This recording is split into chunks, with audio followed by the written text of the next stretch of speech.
Soy Fernando Díaz Villanueva, hoy es 12 de mayo de 2024 y esto es La Contracrónica.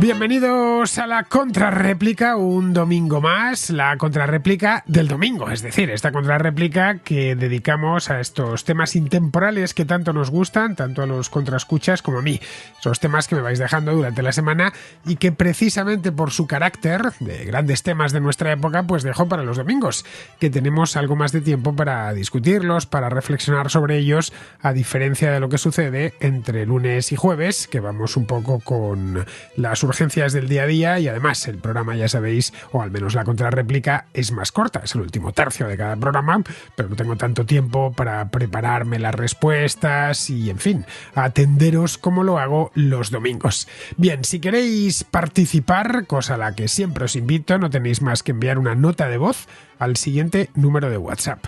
Es el 690 827909. 34 delante, importante esto, sobre todo si estáis fuera de España, porque si no lo ponéis difícilmente me va a llegar, bueno, difícilmente no, imposible me va a llegar, porque entiendo yo que habrá otros 690 827909 en algún lugar del mundo. Bien, en esta parte del mundo que es España, me corresponde a mí, corresponde exactamente a la contra. Es el teléfono, el WhatsApp, dedicado a los contraescuchas. Sirve tanto para la contrarréplica, el contraplano que hicimos ayer, la contraportada, el contrasello para la contrahistoria, etcétera. En el caso de la contrarréplica, pues os pido que os midáis un poco con el tiempo porque me gusta que entren cuantas más notas de voz mejor, aun con todas, si necesitáis algo más, por supuesto, lo tenéis más que concedido, pero yo creo que para exponer una pregunta con un minuto basta, y si queréis que la pregunta sea algo un poco más largo o exponernos una reflexión, que también son siempre bienvenidas, con 2, 3, 4 minutos como mucho, creo que bastará. Lo digo porque luego sucede que yo me enrollo, lo cual es bastante habitual, y es más, muchos me pedís que me enrolle. Yo siento luego cargo de conciencia, pues que muchos me lo pedís, que desarrolle bien los temas, y claro, no es lo mismo que entren 2 llamadas o 2 notas de voz a que entren 4, y no es lo mismo que entren 4 a que entren 6. Bien, tenemos unos cuantos temas interesantes hoy, alguno polémico, como el tema este de la vivienda, este creo que lo voy a dejar para el final, y otros que son, no diré polémicos, pero de los que se habla bastante. Y un tema muy interesante que me trae Eva desde Oviedo, este del autor y su obra. Bien, pues dicho todo esto, pasamos ya a la contrarréplica.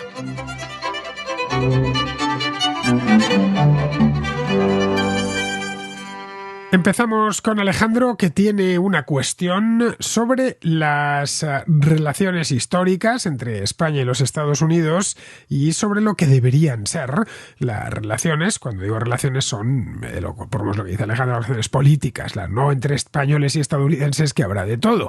Habrá españoles que adoren a los Estados Unidos o a los estadounidenses y viceversa, que los aborrezcan, y estadounidenses que no puedan ni ver España y estadounidenses que la amen con toda su alma. Bueno, de hecho, a poco que uno viva en España, siempre se está encontrando con estadounidenses que sienten que esta es su segunda patria, pero a lo que se refiere Alejandro es más a las relaciones de Estado. Bien, vamos a escucharle. Te comento 2 cosas muy breves y te mando una pregunta para la contrarréplica. La primera es que te admiro muchísimo, tanto como historiador, como periodista, como referente intelectual liberal. Te sigo desde que dabas tus charlas en el club de los viernes acerca de la historia criminal del comunismo, los crímenes del Che Guevara, o, por otra parte, el orgullo que tiene uno que sentir por el hecho de ser liberal, por seguir esa maravillosa rama de pensamiento. La segunda es que te envío una cosa que supongo que te gustará tener como amante de la historia. Es una foto de un cuadro de mi abuelo. La mitad de mi familia es americana, él fue un oficial americano que sirvió en la guerra de Vietnam, y debajo de ese cuadro se encuentran tanto la medalla que le dieron por el servicio en Vietnam como la medalla que le dieron por el servicio en las Fuerzas Armadas. A todos los integrantes de las Fuerzas Armadas de Estados Unidos, una vez llevan un tiempo, les dan esa medalla. La tercera cosa y cuestión en sí es que, como ya te he comentado, la mitad de mi familia es americana, yo tengo la nacionalidad americana también, pero vivo en España, estudio en España con el objetivo de en algún día trabajar allí en Estados Unidos. Y me preguntaba tu opinión personal acerca de cómo deberían ser las relaciones diplomáticas y comerciales entre España y Estados Unidos, basándote en la historia de las relaciones entre estas dos naciones y, por supuesto, y como ya he dicho, tu opinión personal de simplemente cómo debería ser. ¿Debería España estar alejada de Estados Unidos por sus intereses? ¿Debería ser cercana? ¿Somos pueblos más bien hermanos? ¿Nos parecemos en muchas cosas, en pocas? Un saludo, Fernando, un abrazo. Las relaciones entre España y Estados Unidos, o mejor dicho, el Reino de España y Estados Unidos, datan del mismo momento de la independencia. Hace un par de semanas, Carlos Pérez Simancas y yo lo tratamos en una contrahistoria. Era la segunda que hicimos sobre las gestas de los españoles en lo que hoy es Estados Unidos. Lo único que la parte ya del nacimiento de Estados Unidos la tratamos en la segunda. Lo contamos, no sé si has escuchado, Alejandro, esa contrahistoria, pero vamos, la tienes, es de hace solo un par de semanas. La España de Carlos III, en 1779, decidió declarar la guerra a Gran Bretaña. Y eso se tradujo en el acto, además, en el apoyo a los independentistas estadounidenses, es decir, a Washington, Jefferson y compañía. El rey se encargó de financiarles, de enviarles armas y de destinar tropas desde Luisiana y desde Cuba para impedir que los ingleses accediesen desde el sur y utilizasen su colonia de Florida, que la tenían desde 1763, se la habían tomado a los españoles precisamente como base contra los rebeldes. Como decíamos en aquel programa, Estados Unidos no se hubiese independizado sin apoyo español, o al menos no lo hubiera hecho en aquel momento. A ver, aquí entramos en un terreno especulativo, pero bueno, quizá unos años más tarde y no ya en modo contencioso, quizá hubiese sido una independencia gradual, como la de Canadá o la de Australia, y hoy Estados Unidos pues sería, ya sabéis, parte de la Commonwealth y con el rey de Inglaterra como jefe de Estado, y un sistema político parecido al británico. No lo sabemos porque es especulativo, no sucedió, es historia contrafactual. Pero vamos, lo que es seguro es que lo hubiesen tenido mucho más complicado. Luego, tras la independencia, esto también lo contamos en este programa, la relación fue en líneas generales buena. En 1819 compraron Florida a Fernando VII. Poco antes, en 1812, habían vuelto a entrar en guerra con Gran Bretaña, en una época en la que la España, digamos, que trataba de liberarse del yugo napoleónico, estaba aliada de nuevo con Gran Bretaña, pero el rey de España titular en ese momento, que era José Bonaparte, estaba en guerra contra Gran Bretaña. Luego, ya a mediados de siglo, la relación se empezó a complicar por el tema de Cuba. Es una isla que está, pues como bien sabemos, a 100 kilómetros de Florida, que los estadounidenses ambicionaban. En 1854 pensaron por lo menos en ofrecer una elevada suma de dinero al gobierno de Isabel II para comprarla. Pero ahí tuvieron sus más y sus menos. El partido abolicionista se negó en redondo. La idea provino del sur, de los estados del sur. Ya sabes, Georgia, las Carolinas, Alabama, etcétera. Pero los abolicionistas del norte no querían, ya que en Cuba había muchos esclavos. Era un lugar donde había plantaciones de azúcar, de tabaco, etcétera, y tenía un montón de mano de obra esclava. Y esto les complicaba las cosas. Estamos hablando del Estados Unidos de 1854, es decir, unos pocos años antes de la Guerra Civil.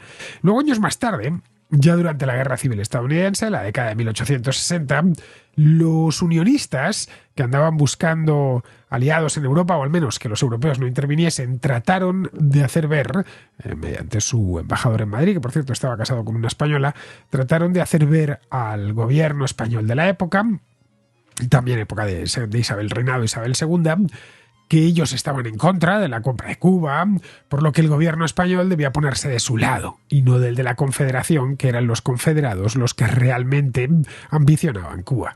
España se declaró neutral en esa guerra, es decir, que no apoyó a ninguno de los dos, porque sabían en Madrid que al terminar la guerra, ganase quien ganase, volverían con lo de Cuba, como así sucedió.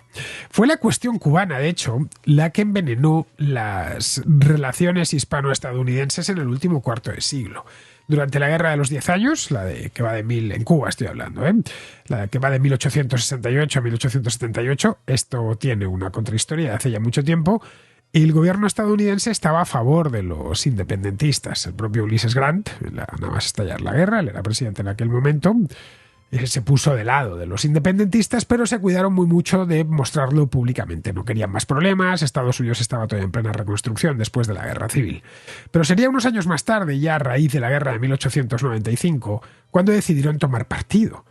Estados Unidos se había fortalecido mucho desde el final de la Guerra Civil hasta la década de los 90. En 1898 se produjo ya la guerra, en fin, tienes lo del acorazado Maine, el puerto de La Habana, etc. Y una guerra que Estados Unidos ganó sin problemas, exigiendo a cambio Cuba Puerto Rico y las Islas Filipinas. El gobierno, aquel entonces de la regente María Cristina Habsburgo, se los entregó sin rechistar. Los estadounidenses simplemente habían esperado al mejor momento y lo aprovecharon al máximo. Vamos, que si se lo cuentas unos años antes no se lo hubieran creído.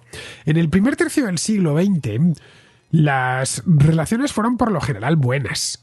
Había algo de sentimiento antiamericano en España, un sentimiento que duró mucho tiempo en ir diluyéndose y todavía se mantiene, aunque el sentimiento antiestadounidense en España es esencialmente patrimonio de la izquierda y no tanto por lo de la guerra de Cuba, sino por el capitalismo, aunque hay algo en la derecha española, especialmente la derecha más patriótica, que sigue siendo antiestadounidense, pero durante ese primer tercio del siglo XX había algo más.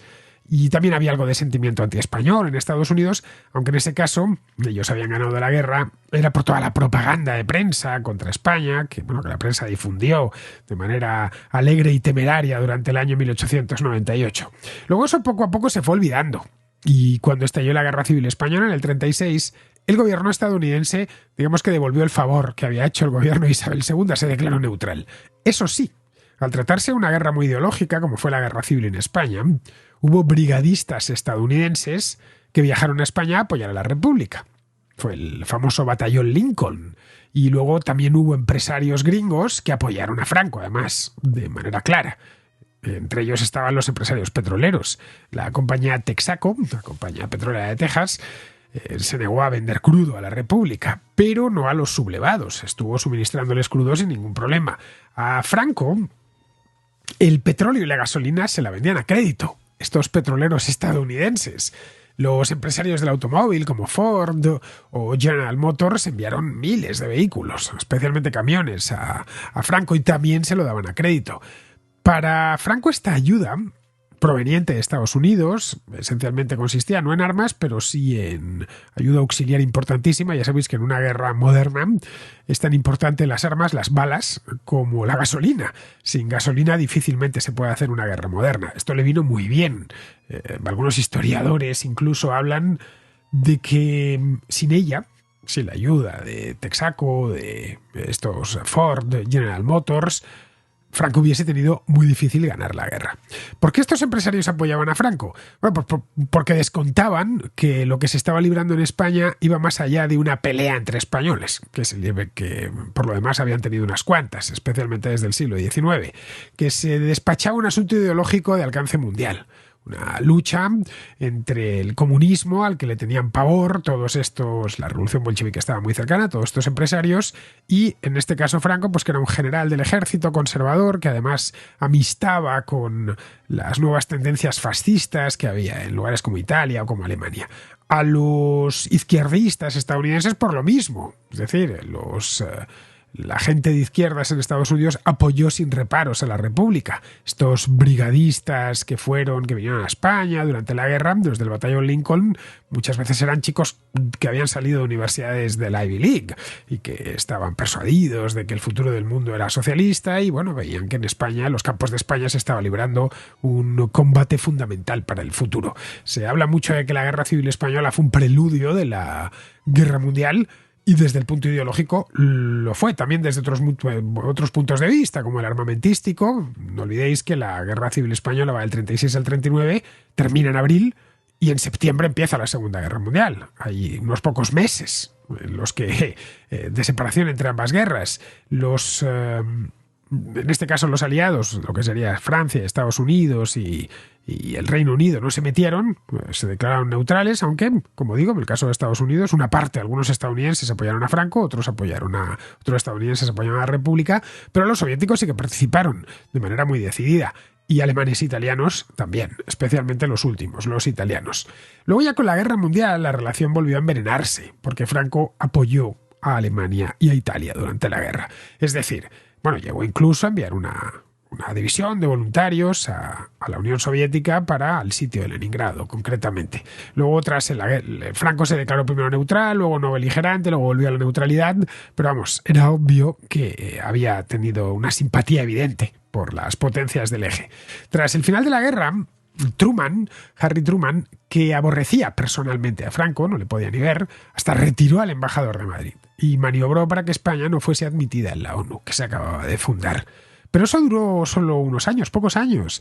En torno a 1948-49, con el inicio de la Guerra Fría, ¿no? Digamos ya cuando empezó la Guerra de Corea en 1950, en Washington empezaron a ver que había que normalizar las relaciones con Franco. España era un país pobre, que no se había recuperado ni de lejos de la guerra, pero tenía una posición geográfica muy interesante. España o la península ibérica en sí, es una península que está al sudoeste de Europa, proyectada sobre el Atlántico y sobre el propio continente africano, y tiene acceso tanto al Mediterráneo como al Atlántico, en fin, controla el estrecho de Gibraltar. Vamos, que había que llevarse bien con él. A fin de cuentas era un anticomunista convencido. El gobierno a Truman le costó, pero al final evidentemente se tuvo que rendir a la evidencia. El gobierno español, por supuesto, se dejó querer y de ahí salió el famoso Acuerdo de Madrid de 1953, que preludió la entrada de España en la ONU, que se produjo en 1955, y los acuerdos de cooperación en defensa. Los gringos instalaron bases en territorio español, algunas las siguen utilizando, pues como la de Morón, que está en Sevilla, o la de Rota, que está en Cádiz. Otras, como la de Torrejón, pues la utilizaron hasta los años 80. Yo aún de niño recuerdo manifestaciones en Madrid, que era lo de OTAN no bases fuera. Lo de las bases se referían a bases como la de Torrejón, que está muy cerquita de Madrid. Desde entonces, desde la época de los 80, pues entre medias estuvo la transición en el tardofranquismo. El secretario de Estado, Henry Kissinger, al que le dediqué una contrahistoria el año pasado, que es, como ya os comenté, era afín a la escuela realista, lo que hizo Kissinger fue apoyar un cambio de régimen ordenado, viendo que Franco se moría por una cuestión biológica, porque ya era muy mayor, pues quería un cambio de régimen ordenado que no pusiese en peligro el acceso a la península, a las bases. Además tenía el caso de Portugal, que estuvo a punto de desestabilizarse y de pasar al lado soviético, y no querían que sucediese en España, que era más grande, que permitiese además aquello, que España entrase en la OTAN, cosa que ya se produjo en el año 1982, es cuando terminó de entrar. La Casa Blanca apostó desde el principio por el nuevo rey, por Juan Carlos I, y de hecho, el primer discurso reformista que dio Juan Carlos I en público fue ante el Congreso de los Estados Unidos, en el año 1976. Después de eso, volvió a Madrid, cesó a Arias Navarro, y que era el presidente del gobierno que había heredado de Franco, y nombró a Adolfo Suárez, un hombre joven de su edad, que aunque venía del franquismo, pues parecía que era lo suficientemente manejable como para cargarse, entre otras cosas, la institucionalidad franquista, cosa que hizo con la Ley de Reforma Política de diciembre del 76, y reconvertir el régimen en una democracia parlamentaria, ¿no? Eso dio inicio a la transición. Desde aquel momento, pues ha habido épocas mejores y peores en la relación. En tiempos de Felipe González y de José María Aznar, las relaciones con Estados Unidos fueron muy buenas. Algo peores con Zapatero, mejoraron de nuevo con Rajoy y han empeorado con Pedro Sánchez. Pero vamos, también depende de quién esté en la Casa Blanca. Con Obama, por ejemplo, pues fueron buenas, y tanto con Zapatero como con Rajoy. Luego con Trump, pues no fueron especialmente bollantes. Lo pudimos ver incluso con el caso de Pedro Sánchez. Con Biden han mejorado un poquillo, pero no demasiado. En tiempos de Reagan, pues al parecer Reagan tenía buena sintonía con Felipe González. Eso ya va en función de quién ocupe la presidencia del gobierno en España y la presidencia en Estados Unidos, pero en líneas generales son buenas. Estados Unidos y España son dos países aliados, con mucha relación económica, cultural y humana. En fin, no hay más que ver la cantidad de vuelos que unen Madrid y Barcelona con las ciudades de Estados Unidos. Mira, desde Madrid lo he ido a buscar, por pura curiosidad, ya me picaba la curiosidad. Puedes volar directamente, es decir, sin escalas, a Boston, Filadelfia, Washington, Miami, Nueva York, 2 aeropuertos, Newark y el JFK, Orlando, Atlanta, Charlotte, Dallas, Chicago, Los Ángeles y San Francisco, directamente. Así que no necesitas cambiar de avión en Estados Unidos. Y a esto habría que sumar también San Juan de Puerto Rico, que a fin de cuentas es parte de Estados Unidos. Claro, y en las pistas de Barajas, aviones de aerolíneas estadounidenses como American Airlines, Delta o United son parte del paisaje. No es difícil encontrarse con ellos, especialmente por las mañanas. Vamos, con semejante tráfico, y no solo aéreo, sino de personas, de ideas, de empresas, de todo, la relación no puede ser mala. Es buena, y está bien que así sea. De hecho, debería ser mejor. Seguimos con Tamara, que es cubana y que pregunta por la partidocracia. Hola Fernando, soy asidua oyente tuya y te admiro mucho. y sobre todo, bueno, me gustan todos los programas, pero veo que tienes mucho conocimiento del tema Cuba y eso es algo que me gusta mucho porque yo soy cubana. Mira, esto, es, te llamo para decirte que quisiera, si pudieras explicar en una de tus contracrónicas, si pudieras explicarme lo que es la partitocracia, que según algunos es lo que en España actualmente hay. Es decir, yo al principio no entendía cómo los diputados los diputados son más leales al partido o tienen que ser más leales al partido que a los propios que los votaron. Y que la gente no escoge los diputados, sino un partido. En fin, yo creo que es algo que ha contribuido a la situación que tiene hoy España con Pedro Sánchez. Entonces, también he oído una directa de Rubén Gisbert, que tiene un plan de una democracia mejor, ¿no?, que la que existe actualmente en España. En fin, yo no soy española, no conozco, no soy politóloga tampoco. Simplemente soy una persona que me gusta estar al día y saber lo que pasa.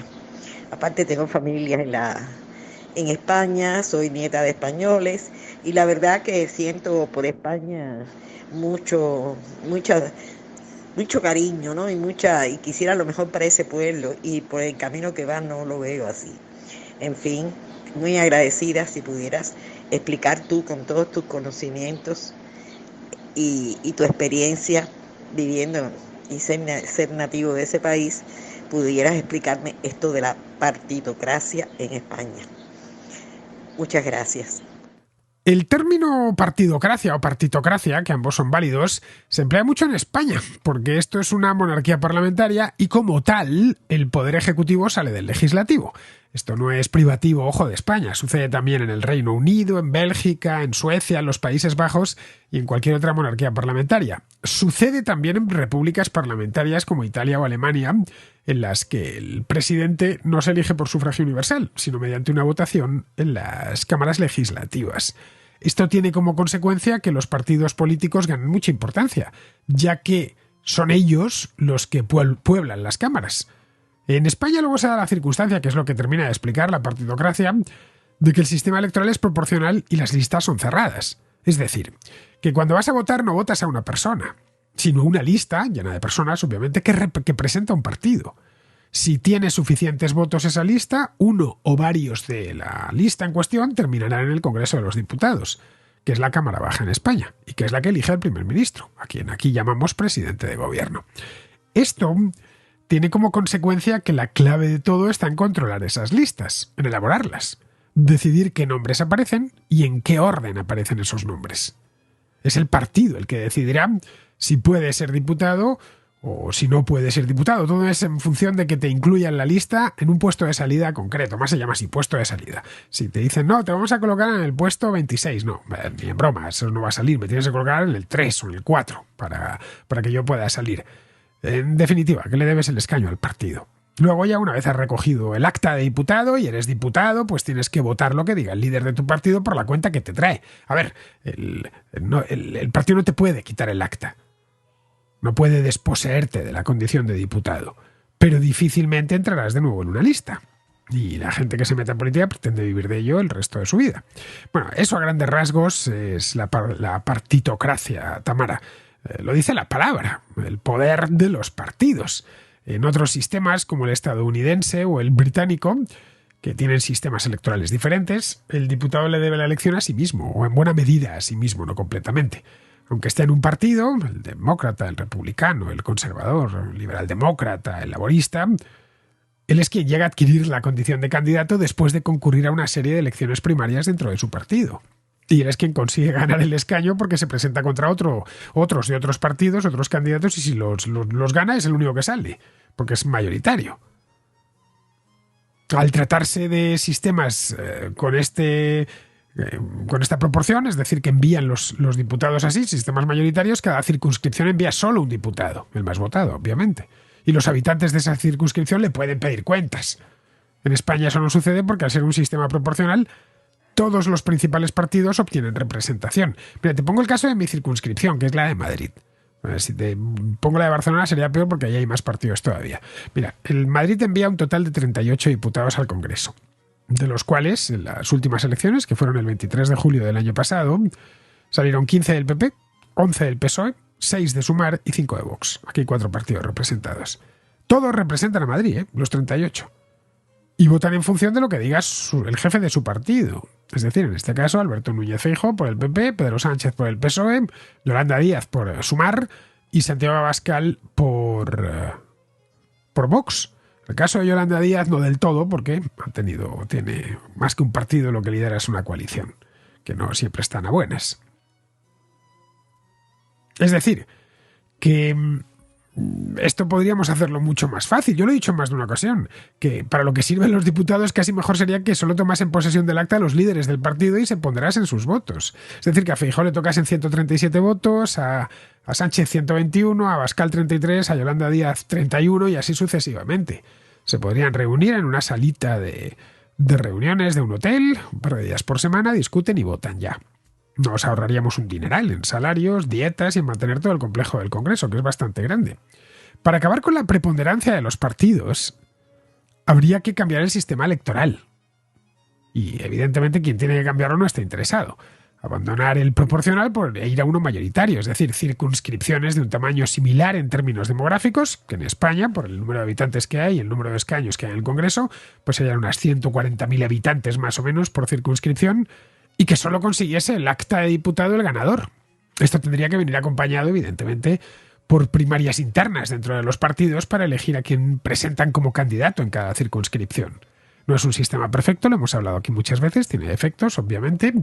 Los partidos seguirían, por supuesto, teniendo algo de poder, pero ya no se podría hablar de partitocracia. Bien. Seguimos con Eva, que es de Oviedo, y que tiene una cuestión interesante, de la que creo que nunca se ha hablado aquí en la contrarréplica. Se condensa en una pregunta que Eva expone desde el principio. ¿Debemos separar al autor de su obra? Buenas, Fernando. En primer lugar, quiero decir que me encanta escucharte y que es muy ameno aprender contigo. Sin extenderme mucho más, el tema del que me gustaría que hablaras en la contrarréplica se puede resumir en la siguiente pregunta, que de vez en cuando vuelve a surgir en el debate. Y es, ¿debemos separar al autor de su obra? Esto suele plantearse cuando hablamos de artistas cuyos trabajos están bien considerados entre el público, aunque el autor en cuestión ha demostrado conductas inmorales en su vida privada. Es decir, hay quien sostiene que no deberíamos aplaudir la obra artística de un malvado o de un criminal. Por mi parte, tengo clara mi opinión y pienso que el ser humano es imperfecto, lo cual me parece una obviedad. Y si todos los artistas, escritores, etc., tuvieran que ser santos de moral impoluta, pues nos quedaríamos sin arte, sin cultura en definitiva. Por otra parte, el talento no tiene que ver con la moral. Una persona puede ser muy buena en su campo de trabajo, ya sea el arte, la ciencia, la filosofía, etc., y luego comportarse como un miserable en su trato con los demás, pero sería absurdo negar por ello sus habilidades artísticas. Por último, sí que es cierto que conocer la vida personal de un artista, las circunstancias históricas de su época, nos ayudan a comprender mejor su obra. Sin embargo, esto no debe confundirse con la instrumentalización ideológica de ciertos autores para bien o para mal. Y es que quienes juzgan a un personaje histórico por no cumplir con los valores políticamente correctos del presente, omiten, en muchos casos, esos mismos juicios con sus ídolos intelectuales, o bien les quitan importancia a los malos actos de estas personas. Se trata, en definitiva, de un escrutinio moral muy selectivo o, como suele decirse, ver la paja en el ojo ajeno. Y dicho esto, pues me gustaría conocer tu opinión y te mando un saludo a ti y a todos los contraescuchas. Soy de tu opinión, Eva. La historia del arte y de la ciencia está llena de tipos abyectos, en lo personal, que al mismo tiempo fueron genios absolutos en lo suyo. Bien, debemos valorar por un lado su obra, qué sé yo, una ópera, un teorema matemático, un gran descubrimiento astronómico, una novela magistral, y por otro conocer su biografía. Es decir, podemos admirarles como artistas o como científicos, pero no como personas. Además, conocer su biografía nos puede explicar mucho acerca de sus logros artísticos o científicos. Esto no siempre es fácil, eso sí, ya que la genialidad, especialmente en el arte más que en la ciencia, nos suele llevar a pensar que son geniales en todos los ámbitos de la vida. En la ciencia al menos existe el estereotipo este del científico loco, ya sabes, el doctor Doofenshmirtz de Phineas y Ferb, pero con los artistas la cosa cambia. Esto de no separar al autor y la obra es muy común, por ejemplo, con actores y cantantes, que son dos oficios de los que se suelen valer mucho los políticos para que sus méritos artísticos, indudables por lo demás, se traspasen por contacto a sus valores morales y a sus opiniones políticas. Hay actores y cantantes que los suyos son muy buenos, pero luego personalmente dejan mucho que desear. Y sus opiniones políticas tampoco valen mucho, no sé, sus opiniones sobre temas como política internacional o economía tampoco deberían ser tenidas en cuenta. Pero con actores y cantantes no suele ser así. Si el cantante es bueno y da la casualidad de que es de izquierdas o de derechas, los partidos de uno y otro lado tratarán de aprovechar su faceta artística, llena de méritos, en su beneficio. Sería impensable, por ejemplo, que tomásemos en consideración los gustos artísticos, qué sé yo, o los valores morales de un buen asesor fiscal. Tipo de estos, un fiera, que te hace ahorrar un montón de dinero en impuestos y que sabe muchísimo de lo suyo. Pero claro, no tienes en cuenta, no te sirve de modelo, como, ¿qué música escuchas? Dime qué música escuchas y vamos a ponerlo aquí en el periódico, que escuchas tal música para que la gente lo vea y escuche lo mismo que tú. ¿O qué opiniones tienes sobre esto o sobre lo otro? No, tú le quieres para ser un buen asesor fiscal. Pero nada más.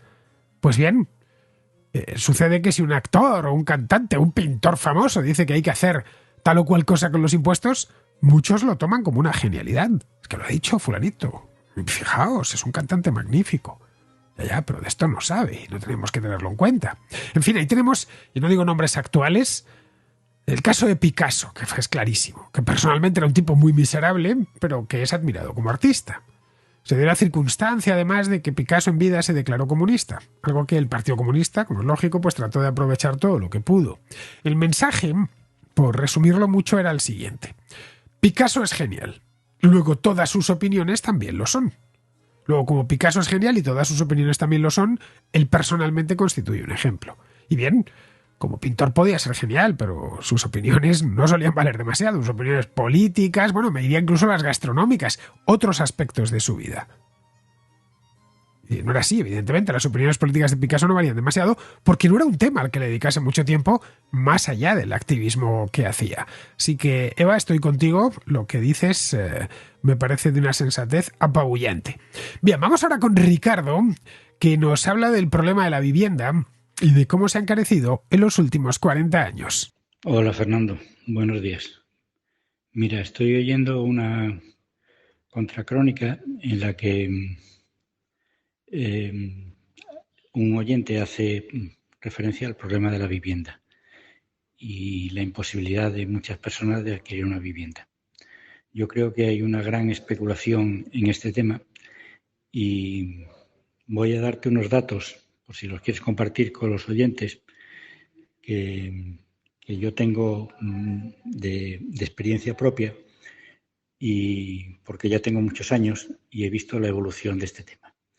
Mira, cuando yo vivía en Cádiz en los años 80, un sueldo medio podían ser unas 100.000 pesetas al mes. Y un piso medio, un apartamento bien, incluso en el Paseo Marítimo, no superaba los 3 millones. Estamos hablando de principios de los 80. Eso equivalía a unas 30 veces el sueldo. Si hoy una persona gana 2.000 euros al mes, ese mismo apartamento no le baja de los 300.000 euros, con lo cual son 150 veces su sueldo. Esto quiere decir que con respecto al poder adquisitivo, la vivienda se ha encarecido brutalmente, de 30 a 150 veces. Y por otra parte, hay que tener en cuenta que el problema de la vivienda en Cádiz se ha encarecido en un sitio que se está despoblando.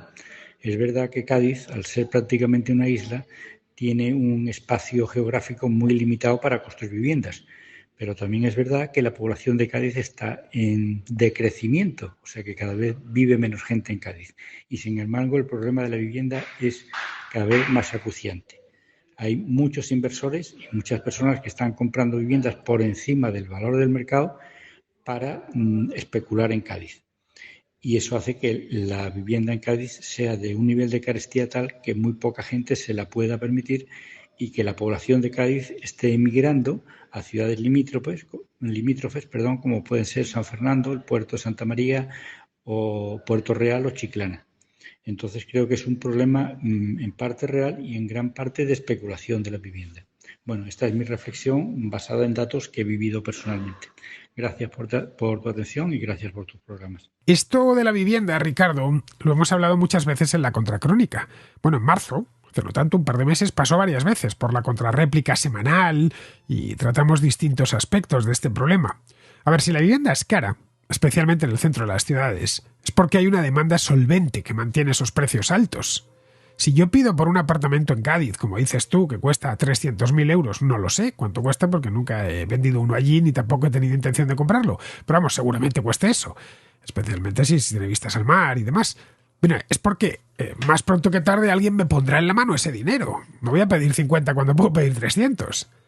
Si lo tengo a la venta a ese precio y me paso 6 años sin venderlo, pues lo bajaré de precio. Veré que no hay mercado solvente. Que bueno, que está bien, 300.000, viene gente a verlo, pero cuando le digo el precio, pues me dicen que ya si eso me llaman. A la vuelta de unos meses, seguramente pues ya no lo tengan 300.000, sino en 250. Y si no lo vendo tampoco, lo bajaré a 200. Si lo tengo a la venta a ese precio es porque entiendo que miro lo que están vendiendo los apartamentos o los pisos o las casas en Cádiz en esa misma zona. Además, en lugares como Cádiz, el suelo es muy limitado, como bien has dicho, porque a efectos urbanísticos, Cádiz sigue siendo una isla. Está conectado al continente por el istmo de Cortadura, porque discurre, ya sabes, la autopista y el ferrocarril, pero que no deja de ser una lengua de tierra de 3 kilómetros de largo por 200 metros. No sé cuánto tiene Cortadura, pero tendrá eso, 200, 300 metros de ancho. Vamos, que ahí nada se puede edificar. ¿Estaría yo especulando si pido 300.000 euros por un piso en Cádiz? Creo que esa es la pregunta que nos deberíamos hacer. Pues depende de lo que entendamos por especular. Pues una palabra que se utiliza muchísimo. Especular es, como bien sabemos, a la vez un adjetivo y un verbo. El que nos interesa es el verbo. Vamos a ver qué significa. Vámonos al diccionario, el de la Real Academia. Bien, especular, lo tengo delante, lo he preparado, me lo he dejado listo aquí ya en la pantalla. Especular, del latín speculari. Tiene 5 acepciones, según veo. 1. Reflexionar en un plano exclusivamente teórico. 2. Hacer conjeturas sobre algo sin conocimiento suficiente. 3. Efectuar operaciones comerciales o financieras con la esperanza de obtener beneficios aprovechando las variaciones de los precios o de los cambios. 4. Comerciar, traficar. 5. Procurar provecho o ganancia fuera del tráfico mercantil. 6. Registrar, mirar con atención algo para conocerlo y examinarlo. Bien, aquí aplican al caso que tratamos las acepciones 3, 4 y 5, según veo. La 5 lo hace de forma un tanto marginal, porque a ver, si yo pongo un piso a la venta no estoy fuera del tráfico mercantil. Al contrario, es una venta a la vista de todo el mundo. Lo he puesto en Idealista, seguramente en algún periódico de la ciudad. Quizá hemos colocado en la terraza un se vende más grande que un piano, así que no encajaría. La tercera, que sería, a ver, recordémosla, efectuar operaciones comerciales o financieras con la esperanza de obtener beneficios aprovechando las variaciones de los precios o de los cambios. A ver, en la vivienda hay poca variación. Vamos, más allá de la que sea natural que vaya hacia arriba, pero no es un activo que se deprecie y que después suba de golpe, no sé. Además, yo solo tengo un piso y quiero darle salida cuanto antes. No tengo 300 pisos con los que podré hacer este tipo de cosas. La mayor parte de los pisos que se venden lo venden particulares, no olvidemos, a través de agencias o directamente, pero particulares. Bien, yo tengo ese piso y quiero darle salida cuanto antes. No estoy para esperar a que la vivienda se dispare, que sé yo, el precio, porque aumenta la demanda repentinamente, fruto de un bombardeo o de un terremoto en una ciudad vecina. Luego la cuarta encaja a la perfección. Sería comerciar, traficar. Bien, eso es exactamente lo que estoy haciendo. Pero lo hago a precios del mercado actual, del año 2024, no de 1980. En aquel entonces el precio era ese, el que me has dicho, unos 3 millones de pesetas, que serían al cambio 18.000 euros. Bien, hoy, según me cuentas, es de 300.000 euros, que serían al cambio en pesetas unos 50 millones de pesetas. Bien, el precio de ese piso ha crecido, como vemos, un 1.500% en estos 45 años. la renta media ni en Cádiz ni en el resto de España lo ha hecho en la misma medida. Por eso se necesita más tiempo para pagarlo. Aquí tienes que tener en cuenta 3 cosas importantes. La primera, la inflación, que ha sido sostenida desde 1980. La segunda, que en el caso de la vivienda se ha refugiado buena parte de esa inflación. Y la tercera, que la vivienda se ha convertido en un activo de inversión, especialmente la que está bien ubicada. Algo así como el 80% de los españoles son propietarios de su vivienda, que es donde, por cierto, tienen depositados la mayor parte de sus ahorros. Si tienes en cuenta estos 3 factores, no te resultará tan extraño entender que el precio haya subido tanto. Bien, pues vamos a terminar ya, que veo que se me ha ido el tiempo. 4 temazos, como habéis visto. Muchas gracias a los que habéis participado. Alejandro, Tamara, Eva y Ricardo. Nos habéis traído 4 reflexiones magníficas. Y yo me despido ya. Me despido hasta mañana. Eso sí, mañana creo que tenemos elecciones catalanas. Bueno, no, mañana tenemos elecciones catalanas. Así que, queridos, con esto terminamos la contrarréplica de hoy y me despido de todos vosotros. Hasta mañana.